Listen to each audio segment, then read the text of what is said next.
if we think back to monarchs of the past, you know, war is absolutely central to their identity. By the First and Second World War, the role of monarchs in wartime had changed. George VI and Queen Elizabeth were very much aware that World War II was not just fighting on the battlefield, it was also a propaganda fight. Tonight, how the Second World War redefined our royal family. We hear how the King and Queen Mother barely escaped with their lives during the Blitz. At 11 o'clock in the morning, a German bomber appeared from nowhere, flew over Admiralty Arch and down the Mall, straight into the palace, and dropped a series of bombs on the palace, one of which very nearly killed the King.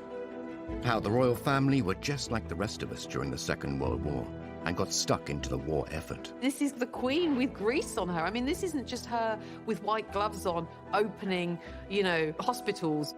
The Queen Mother famously said, you know, we have sparking plugs for breakfast. For the first time, we hear previously unheard recordings from one of the royal family's secret World War II Army protection officers. It was so top secret that we couldn't talk to anybody, couldn't be seen by anybody. And the new relationship that blossomed between the royal family and the British public. From the low point of the abdication, when they'd been called for a republic, here we are just 4 years later, and the King has somehow come to represent the whole spirit of the country, that resilience, that fighting spirit, that we can do it.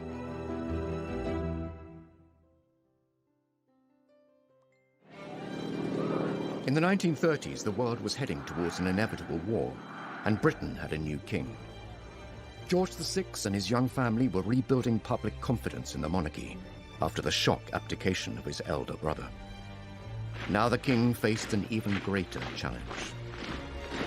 This was an incredibly difficult testing time.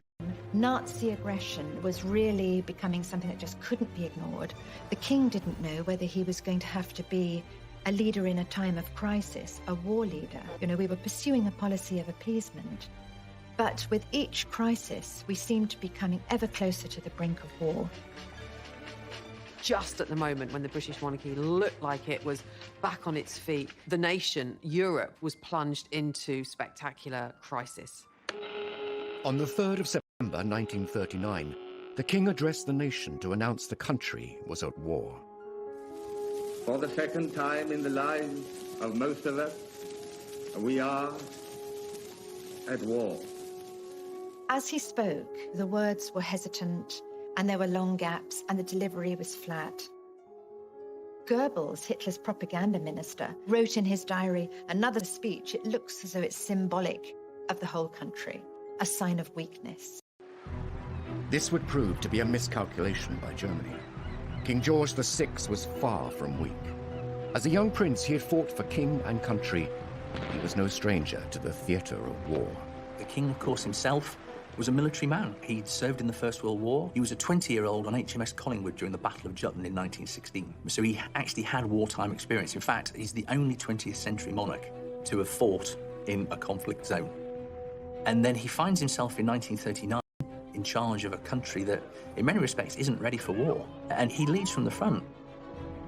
Now king, George had no active military role, but he was determined to support troops fighting in his name. Once the war actually really moves into its ascendancy with the German attack from May 1940 onwards, he dedicates himself relentlessly to maintaining national morale. The king and his family were soon to prove to the British public that they would stand by them. They would face the hardships of war together. Suddenly Britain was galvanized to be on a war footing. And what was very, very impressive at the time is that the King and the Queen stayed. Many aristocrats in Britain fled when they heard that war was imminent, and they said to the King and Queen, you should go too, you should go to Canada, where you'll be completely safe. And they said no. The Queen made an announcement that children won't go without me.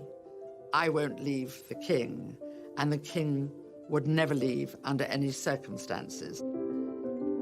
The royal family embarked upon their own mission to raise the morale of the troops and of the public. They visited factories, they visited munitions, they visited troops all over the country. By all reports, the days that followed, productivity rates went up. There was a real sense that they galvanised people and given them a sort of new sense of vigour. Sequel to the Big Blitz, the visit of Their Majesties the King and Queen to districts in East London which suffered very severely. George VI and Queen Elizabeth were very much aware that World War II was not just fighting on the battlefield, it was also a propaganda fight. When they went around these bomb sites, people were just amazed.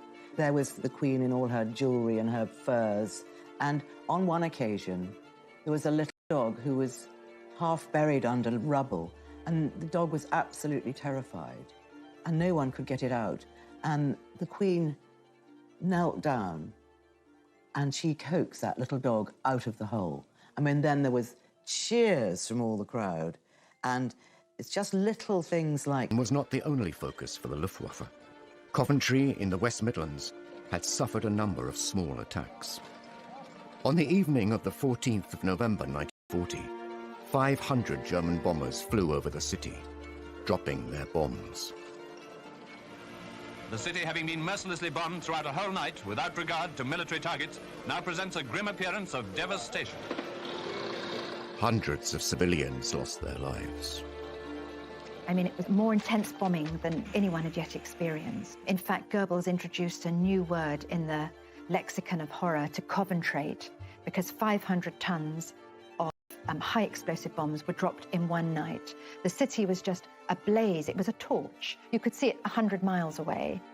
Nearly 600 people killed, and he was there immediately after to visit what was left. And apparently there's a story that these dazed, blitzed people who sort of had been bombed only a short time before all broke out into singing the national anthem. And remarkable man. The royal family's decision to remain in Britain meant that they were a direct target for the Third Reich. Though they were heavily guarded, George VI was keen to make sure that they could protect themselves, if need be. The king insisted that everybody be trained in how to fire pistols and rifles. Both he and Queen Elizabeth trained every day by all accounts. The Queen Mother, Queen Elizabeth, she used to practice by shooting rats and was very proficient at targeting rats. She was not just this kind of like passive, wife of the monarch. She was there going, I might not be on the front line, but if you guys come into my back garden, I'm going to be ready for you. So there was a real sense of her being this kind of domestic warrior, and no one wanted to mess with her. Not for nothing did Hitler describe her as the most dangerous woman in Europe.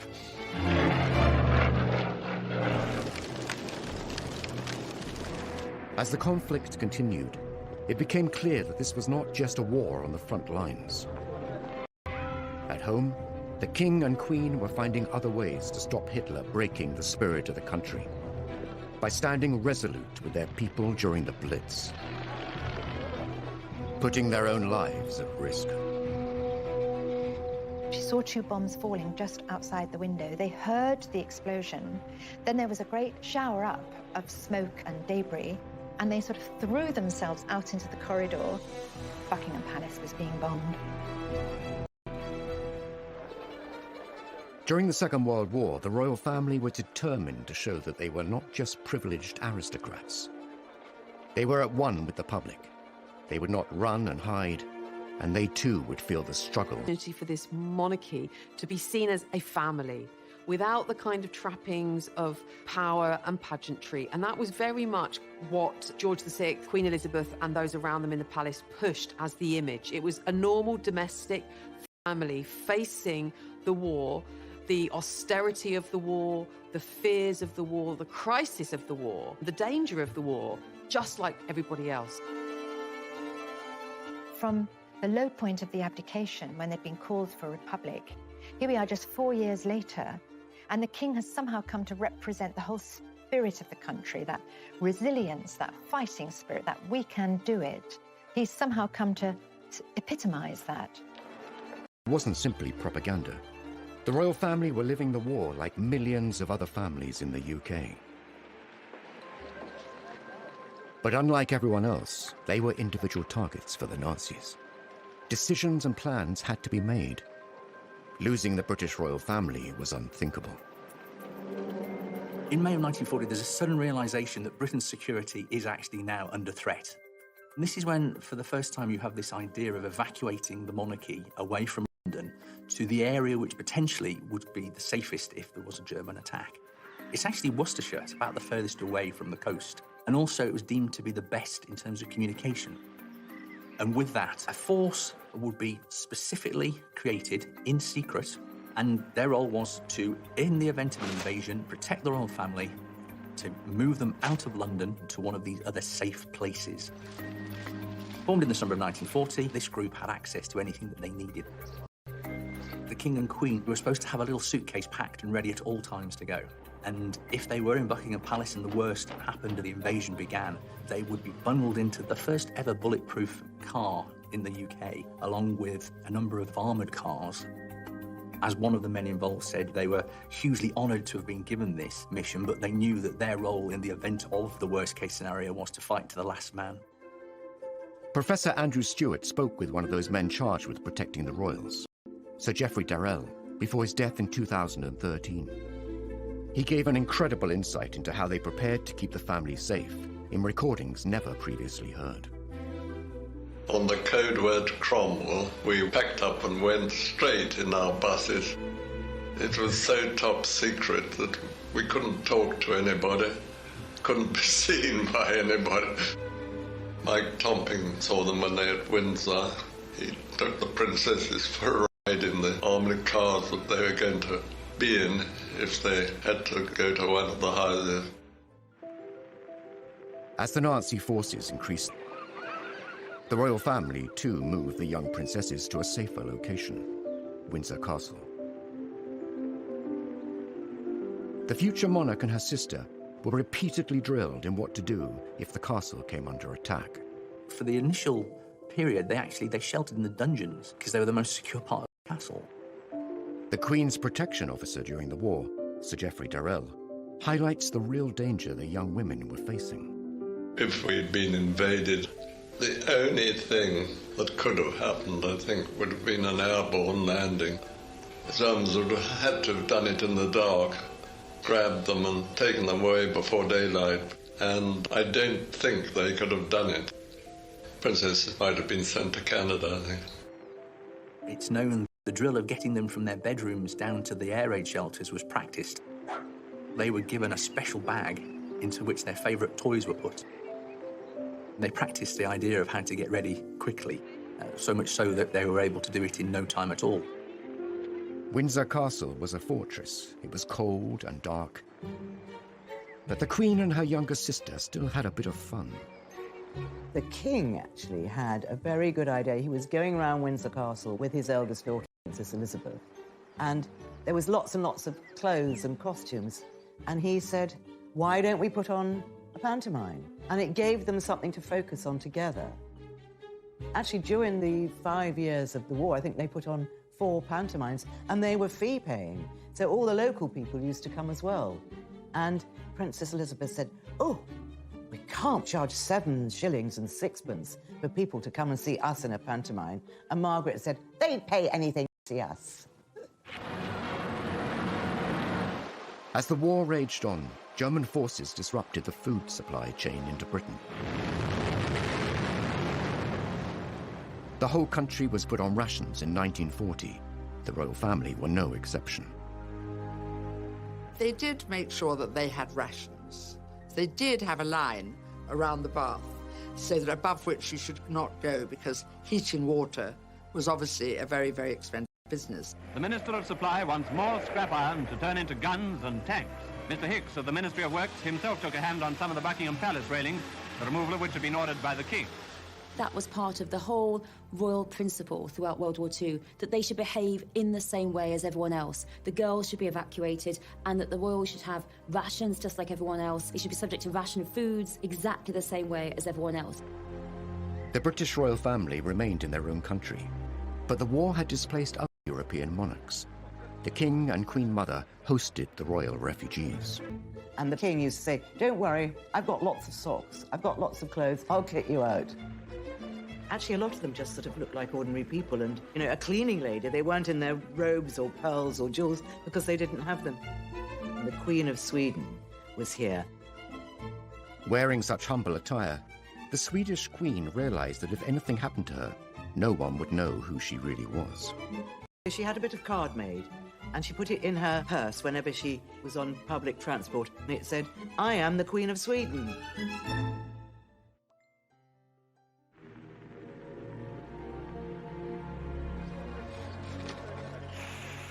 Families across the country were facing the loss of loved ones.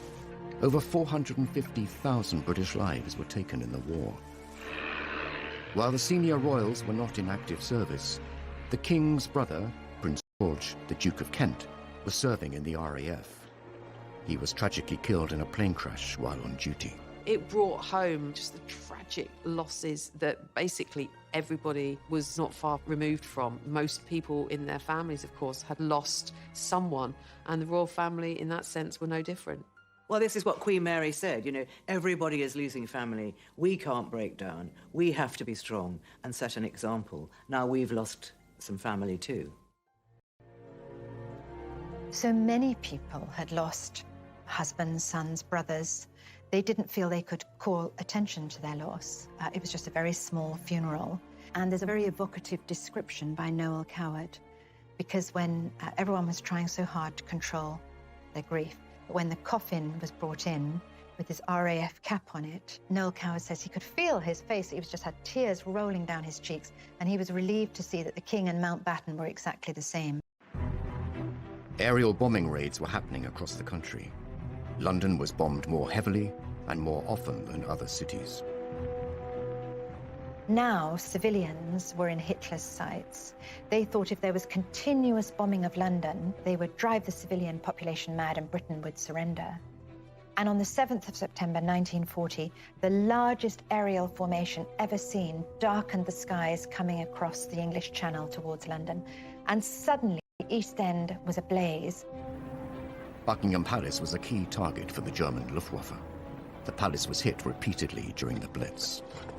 Buckingham Palace was actually bombed 16 times during the war, and of those 16 times, 9 of the actual bombing raids caused damage, one of which on Friday the 13th of September 1940 very nearly killed the King. At 11 o'clock in the morning, a German bomber appeared from nowhere, dropped below the clouds, flew over Admiralty Arch and down the Mall, dropped a series of bombs on the palace. The King was with the Queen and his private secretary in his private sitting room, just getting ready for the day's work. And they saw 2 bombs falling just outside the window. They heard the explosion. Then there was a great sort of shower up of smoke and debris. And they just had time to register, you know, that things were very wrong. And they sort of threw themselves out into the corridor and only afterwards realized just what exactly was happening, that Buckingham Palace was being bombed. The precise nature of the attack led the King himself to wonder if his own family in Germany were behind the bombing. In fact, it was suggested that the only way that that aircraft could have carried out the attack was if it was somebody who had an intimate knowledge of the palace.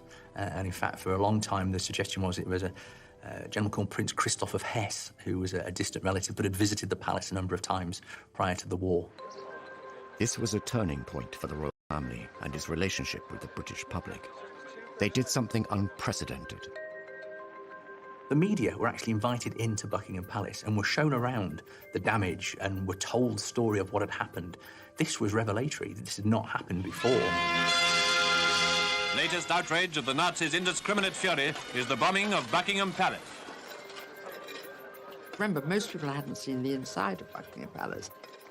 They showed the brickwork that's fallen apart, all the masonry that had been left, and the danger there was to the King and Queen. So I think people felt, OK, they're going through a slightly better version of the war than we are. They weren't going to the tube every night to hide, but they were suffering from the same problems.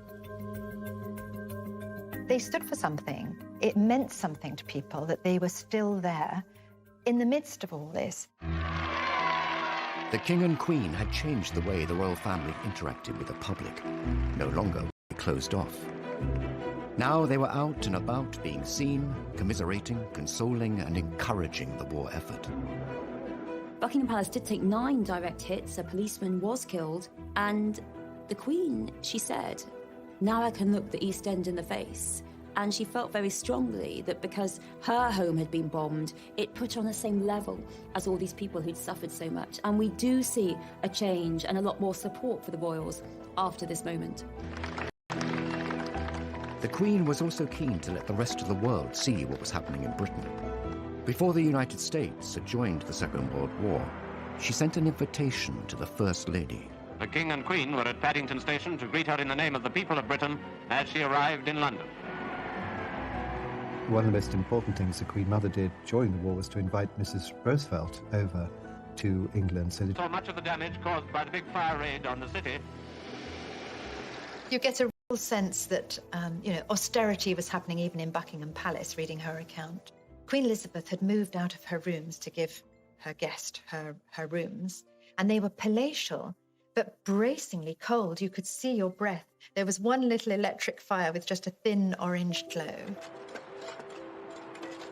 The glass had all been blown out and was replaced by a cheap substitute. And then when Eleanor Roosevelt went down to the dining room, it all looked very promising, beautiful ambiance and lots of gold and silver. But the food, when it came, was meager and unrecognizable as food for someone not used to wartime substitutes. In fact, she wasn't quite sure what she was eating. everything's boarded up and there's nothing very grand about Buckingham Palace. It's all, completely bleak. And so who better to go back and tell the president about what's going on in Britain than his wife? The Queen Mother's clever diplomacy brought the reality and horrors of the war to the United States. It cemented the special relationship between the two countries. And now it was time for the next generation to step forward and take the lead. Every Allied newspaper had a picture of the future Queen and her spanner and her ambulance. I mean, this was really quite feared because look at this. She's ready. She's out there. She'll go to the front and she'll risk her life if she has to for the war effort.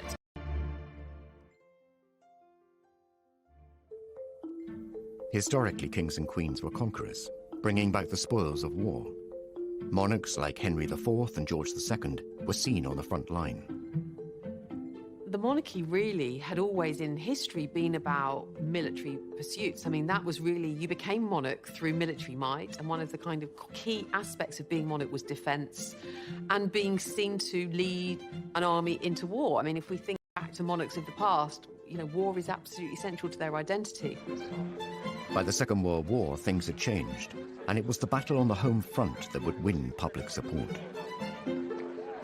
With George VI, it wasn't that he was going to be on the front line with the troops, leading troops into battle, but he was seen to kind of shore up the home front. And in that sense, he had a very active role in the war. He was part of the forces, even though he wasn't actually fighting. War was raging across Europe, and the King and Queen Mother remained in London with their daughters safe in Windsor. The Queen and her younger sister Margaret were growing up and wanted to be more involved in the war effort. At just 14 years old, the Queen reached out to other children across the empire. She did away from their parents, again, just like her mother, really saying, come on, guys, we've got to step up, we've got to steel ourselves, we've got to do the right thing for the right cause here, be brave, be brave. My sister and I, all of us children who are still at home, think continually of our friends and relations who have gone overseas, who have travelled thousands of miles to find a wartime home and a kindly welcome in Canada, Australia, New Zealand, South Africa, and the United States of America. We know, every one of us, that in the end all will be well, for God will care for us and give us victory and peace.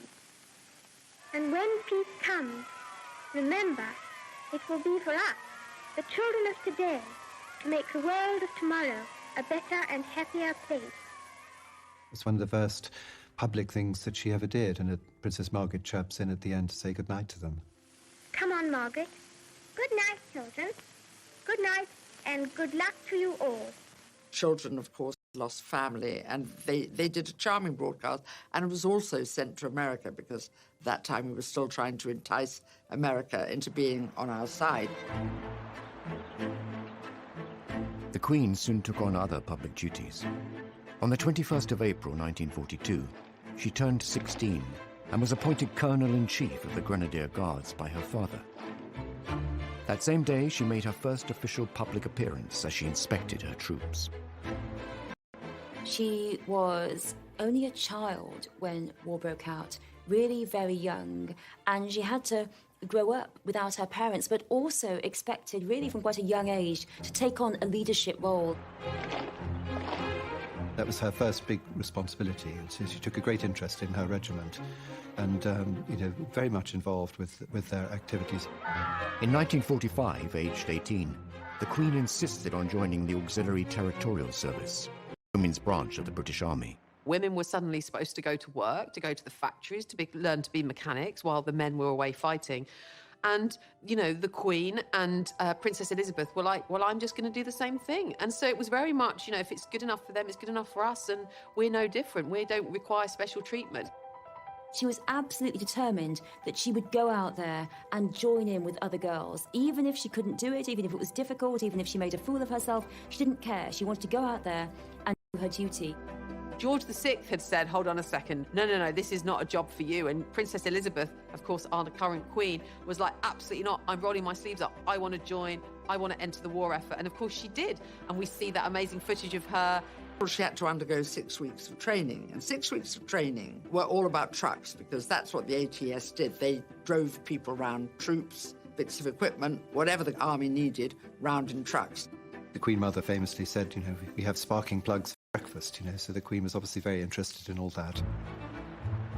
The Queen rose quickly through the ranks. In a matter of months, she was promoted to junior commander, the equivalent of army captain. She just seems to be this sort of ageless icon. But when you look at her role in the war, she was this attractive woman, but a kind of active woman who was dressed in khakis, who was dressed in overalls. This is the Queen with grease on her. I mean, this isn't just her with white gloves on, opening, hospitals or, unveiling plaques. This is her actually doing a job of work. She served. She was the first, woman royal to be in the armed forces. So she led from the front. She delivered and she did what she needed to do. And I suppose she's lived that out ever since. And her remarkable longevity and sense of duty. And I think the Queen never took the easy path. And it would have been quite easy for her not to join the ATS, to stay in Windsor Castle with Margaret. Images of the future Queen in overalls driving large vehicles were widely distributed and became a powerful propaganda tool. The picture of the young Queen in her ATS uniform training for this difficult, dangerous work, that really cannot be underestimated, what effect it had on the morale of the people and also on the morale of the enemy. The fact that the future Queen was not protected, not wrapped in cotton wool, that she'd suffered bombings, that she'd been through it all, and now here she was training to go out on the front. Every Allied newspaper had a picture of the future Queen and her spanner and her ambulance. This was really quite feared, because look at this. She's ready. She's out there. She'll go to the front and she'll risk her life if she has to for the war effort. She's always said she had a very happy time meeting other girls who'd volunteered and worked for the ATS. And in a strange way, a lot of people of that age say some of their happiest moments were in the war, when suddenly urgency and being useful were very important, whereas before women, not many had worked, many were just sitting around waiting to do something. But she qualified and drove her lorry into London. She'd learnt to strip down an engine, she'd learnt to change a wheel, she'd learnt to drive a heavy lorry and how to load it. And she proudly drove into London. Apparently she went round Piccadilly Circus twice. Wasn't sure how the roundabout worked. It wasn't all work and duty for the Queen. Romance was blossoming. Her future husband was on the front line serving. Philip of Greece, when she was 13 and he was 18 at Dartmouth Naval College, he was a top cadet, he was going off to war, and he was absolutely charming to her. She records that they went for tea on the Royal Yacht, because of course they're related, and after tea the Royal Yacht sailed away, and all the cadets followed in their boats, but Prince Philip was the last one to turn back, and the king had to actually command him to go. He was a distant relation. He was produced on that occasion to look after the two princesses, and that's always where they say they focused on each other.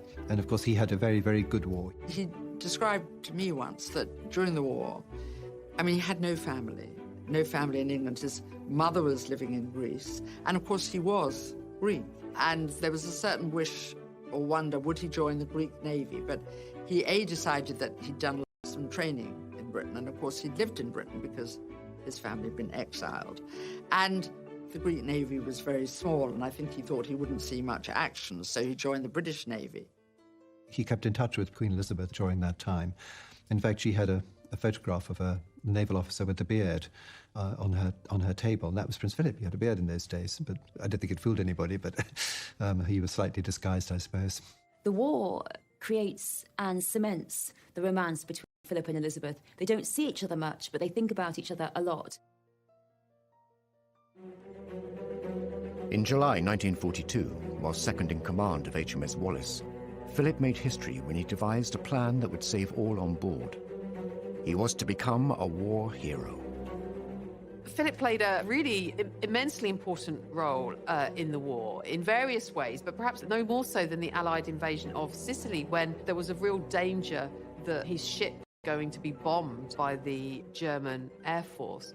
And so he came up with the idea of basically sending or throwing off the ship a raft and sort of lighting the raft and using that as a decoy and drawing the German bombers to that target whilst the warship moved away. And this was by the accounts, relatively recent accounts of those on the ship, said there's no doubt in the minds of many of those who served on that ship and who are alive today that, you know, Prince Philip's quick thinking saved the lives of the men on the ship and saved the warship. So he was, you know, quite the hero.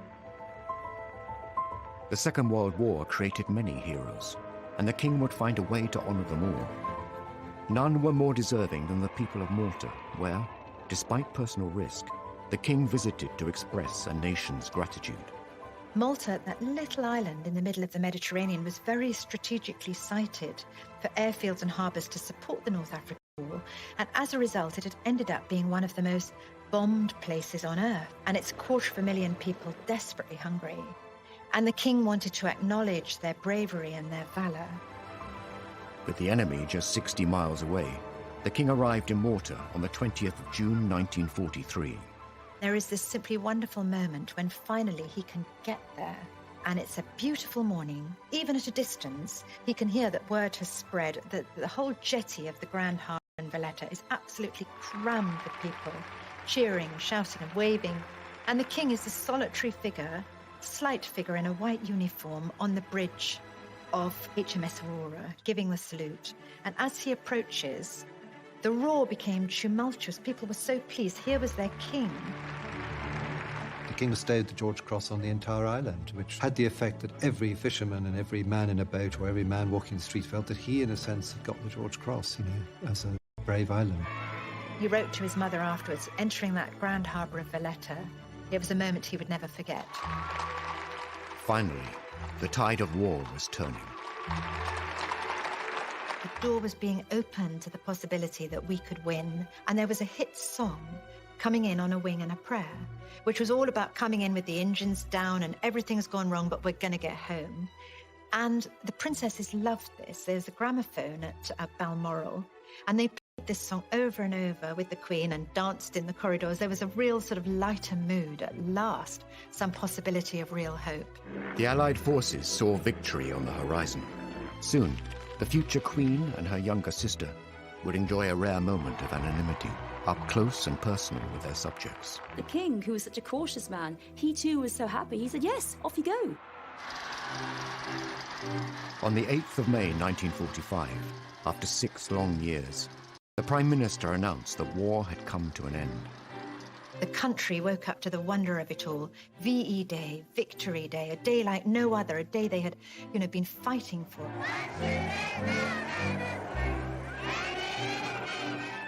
VE Day was the day where another radio broadcast address from the king, and of course this time the king not saying it's going to be a long and difficult time ahead, stay strong, announcing instead, of course, victory, that the war was over. Germany, the enemy who drove all Europe into war, has been finally overcome. This led to huge outpourings of national jubilation and adulation for the royal family. And, in the sense that the royal family had been central during the war to the war effort, they were also central to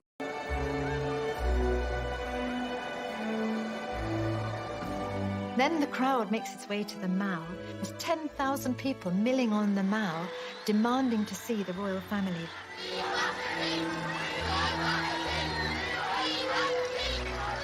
After years bound by the constraints of war, the future queen and her sister Margaret were desperate to get in amongst the celebrations.